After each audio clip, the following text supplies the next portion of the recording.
Whenever you're ready. My soldier was Stuart Scott McIntyre. He was born on June 29th in 1897. Here's a picture of him. He stood at 6 feet and 2 inches and was 145 pounds on the day of his medical examination in the process of his enlistment to the Canadian Army during World War I. He's described as having a fresh complexion, gray eyes, and light brown hair. He was a Presbyterian along with a lot of his neighbors in Winnipeg. He was a student up until he enlisted. Stuart's father was the famous Manitoban Daniel McIntyre, a public official and educator who was extremely involved in developing Winnipeg's school system.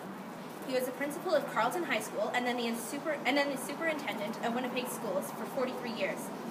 He held this job throughout the entirety of Stuart's life. Stuart's mother was called Mary Susanna Getchell before she changed her last name.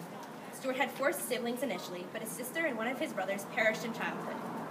Left in the family were the 3 boys, Stuart Scott McIntyre, Andrew Murray McIntyre, and Donald Faison McIntyre, of which Stuart was the youngest.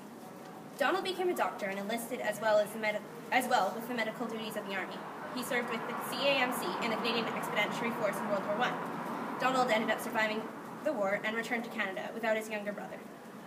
Before the war, though, the family all lived together at 123 Menin Gate Street, not just 20 minutes away from Kelvin High School, just over the bridge. This new and emerging gated area at the time in which they lived was called Armstrong Point, and many notable Winnipeggers lived there. John Arbuthnot was Winnipeg's mayor during the period of 1901 to 1903, and he lived at 103 Menin Gate, right down the street from the McIntyres. It was a close-knit community at the time, so it was highly likely that they met on more than one occasion while Stuart was growing up. It was evident that Stuart was around many positive role models and was raised by a smart community. I read a passage from a document saying that the McIntyre boys would always make time to go down to the river and play with their dog in the water.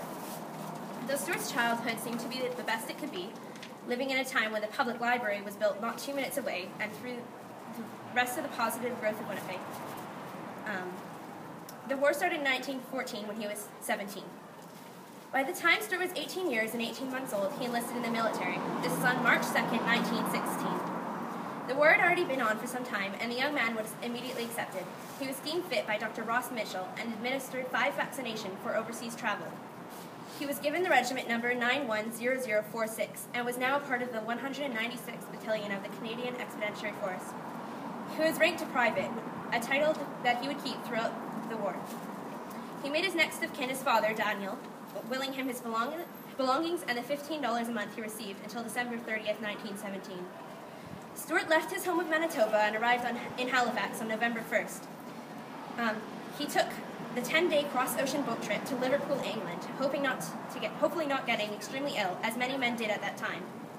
He traveled to Seaford and then Bramshot between September 16th and January 21st, 1917. Finally, on April 22nd, 1917, he landed in France. He took part in the Battle of Passchendaele, a very important and devastating battle between the Allies and Germany.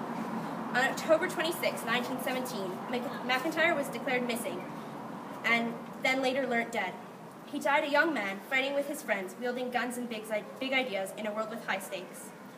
I wanted to think of something profound to say, a conclusion to my speech, or much more important, a justification for this brave soldier's death, but I really just could not. There is a sadness that cannot be spoken. It is not tangible, and it has no formal communication to explain it to another. Yet we all here understand its deep-rooted feeling. Stuart nobly fell for the love of all, a marking on a grave that I saw while we were just at a cemetery the other day. A love for his country, his neighbors, his mother, father, and siblings, and I'll bet you for his dog as well.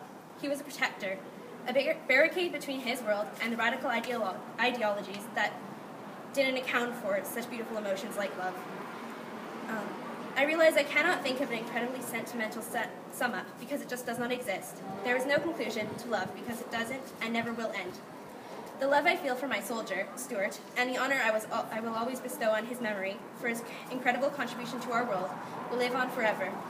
A son, a brother, a Kelvin student, a soldier, and a life to present so many lost in World War I.